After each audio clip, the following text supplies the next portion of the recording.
Hello students, welcome to our channel UGC net psychology. तो आज हम थोड़ा सा डिफरेंट मोड पे कुछ चीज़ें टॉपिक बात करना चाहते हो जो हमारा चैनल का ही हिस्सा रहेगा। वो है इग्नो साइकोलॉजी प्रोजेक्ट। तो इग्नो एमएपीसी जो प्रोजेक्ट है, तो मैंने अपने एक्सपीरियंस में देखा है जो लोग स्टूडेंट्स बहुत प्रॉब्लम होते हैं इग्नो स्टूडेंट्स प्रोजेक्ट करने में, क्योंकि पहली बार उनका एक्सपीरियंस नहीं होता कि प्रोजेक्ट कैसे करनी है और क्या उनकी प्रॉब्लम आती है। देखिए क्या होता है, इग्नो में एकेडमिक काउंसलर होते हैं और उन लोग गाइड बनते कई बार नहीं बन पाते, क्योंकि वो क्राइटेरिया नहीं है कि हर बार आपको मतलब वो बन भी सकते नहीं बन सकते। लेकिन स्टूडेंट का रोल क्या होता है, स्टूडेंट्स क्या समझते हैं जो फर्स्ट ईयर में ही अगर वो लोग प्रोजेक्ट करना तैयार कर दिया तो ये मैं उनके लिए बहुत बेहतर होगा। जैसे वो फर्स्ट ईयर कम से कम एंड हो गया, उनकी सारे स्टैटिस्टिक्स और रिसर्च का पेपर खत्म हो गया, तो आप लोग रिसर्च को शुरू कर लेना चाहिए। अगर यदि गाइड नहीं मिला तो आप लोग एक्सटर्नल गाइडेंस को लेके कर लीजिएगा। उसमें आपको थोड़ा पेमेंट करना होगा तो वो भी तब भी कर सकते हैं, लेकिन आप लोग अगर धीरे धीरे उसको लाइटली ले लिया इग्नो प्रोजेक्ट बनाने के लिए, और इवन इंटर्नशिप ऑल्सो, तो इग्नो इंटर प्रोजेक्ट ऐसा होता है जो इम्पोर्टेंट है। 100 मार्क्स की एक पेपर होता है और फील्ड वर्क के जैसे होती है, बेसिकली फील्ड वर्क है। जब आप उसका आपका नोटिफिकेशन आता है उससे पहले ही आपको बहुत कुछ ग्राउंड वर्क कर सकते हैं। वो कैसे कर सकते हैं, देखिए जब तक आपका पूरा अपने जो जो उसका क्या किया जाता है गाइडेंस, अगर बाहर से आप एक्सटर्नल कोई आप जो यूजीसी नेट से अगर इग्नो से अप्रूव्ड गाइड है वहाँ पे भी वो लोग दे देंगे। नहीं तो अगर आप पर्सनली करना चाहते हैं तो आपको वेट नहीं करना चाहिए।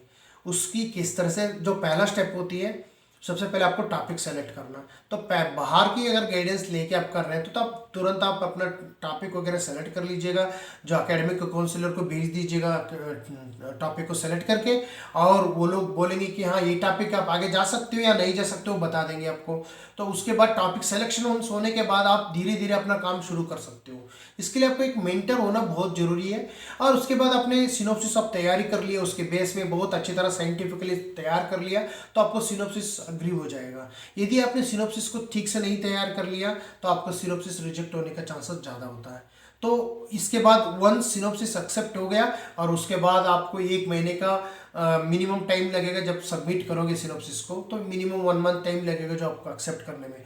और उसके बाद आपको और 2-3 महीने में आपका जो रिसर्च डेटा कलेक्शन करने का तरीका, जो चीज़ आप लोग फील्ड वर्क जाना है वो चीज़ करना होता है। तो ये सारे काम लगेगा आपको कुल मिला के 6-7 मंथ तक। यदि आपने सीरियसली काम किया तो ये 6-7 मंथ के आपको काफ़ी हो जाएगा। नहीं तो आपको 2 साल लग जाएगा, 1.5 साल भी लग जाएगा, कई बार आप डिग्री भी छोड़ सकते हैं। तो इसीलिए मैं बोल रहा हूँ जो हमारा प्लेटफॉर्म के थ्रू आप लोग मेरे से मुझे काम कांटेक्ट कर सकते हैं। मैं एक्सटर्नली गाइड करता हूँ, मैं कोई इग्नो के काउंसलर नहीं हूँ, मैं एक्सटर्नली आपको गाइड करता हूँ। उसके लिए पेमेंट देना पड़ेगा, लेकिन मैं बहुत अफोर्डेबल प्राइस में आप लोगों को देता हूँ जो और अच्छे से को मैं गाइड करता हूँ, जिससे आपको कोई प्रॉब्लम दिक्कत ना हो जाए। हर एक स्टेप्स में मैं आपको आपके साथ रहूँगा। कोई भी टॉपिक सिलेक्शन में हो और रिसर्च मेथडोलॉजी में हो, स्टैटिस्टिक्स आपको कहाँ अप्लाई करना हो, कौन सा मेथडोलॉजी आपको यूज़ करना है, वो सारे चीज़ आपको गाइड किया जाएगा।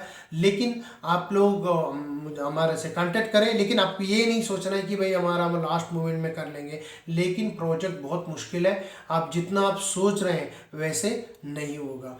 तो मैं आपको बताता हूँ, मेरा जो ऑलरेडी मैंने पिछले जो कोरोना हुआ था तब से मैंने यहाँ तक सेकेंड वेव से यहाँ तक मैंने बहुत स्टूडेंट्स को ऑल इंडिया लेवल मैंने गाइड दिया है। तो कम से कम आप समझ लीजिए कि 15 से लेके 18 तक मैंने सिनॉप्सिस को स्टूडेंट्स को गाइड किया है। उस सिनॉप्सिस को सक्सेसफुली करने की एक ही रास्ता था, तो हम लोग स्टेप बाय स्टेप जो इग्नो वाले ने बताया उसी स्टेप से हम गए। ऐसा नहीं कि जो मटेरियल्स जो फेसबुक में अलग अलग सोशल मीडिया में जो भेजते हैं ऐसा आप जाइए तो ना आपका प्रोजेक्ट एक्सेप्ट होने का चांसेस बहुत कम होता है और रिजेक्ट होने का चांसेस ज़्यादा होता है। और साथ ही साथ अगर यदि आपने सीरियसली प्रोजेक्ट तैयार कर लिया तो आपको प्रोजेक्ट को कभी अपने प्रेजेंट कर सकते हो, अपने पेपर को, अपना पेपर एकदम एक क्वालिटी रहेगा।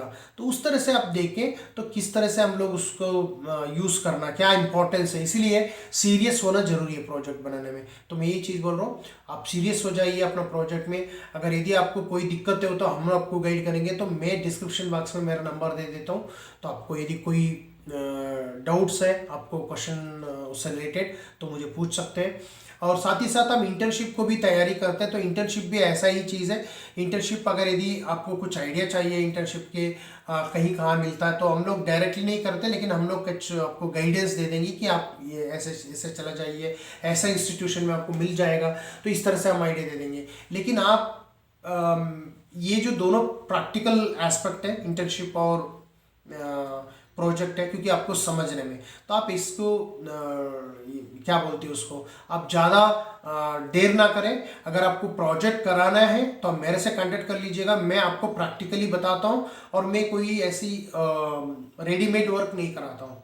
तो आप लोग मेरा चैनल को भी देखेंगे, बहुत स्टूडेंट्स होंगे जो ऑलरेडी मेरे से किया हुआ है।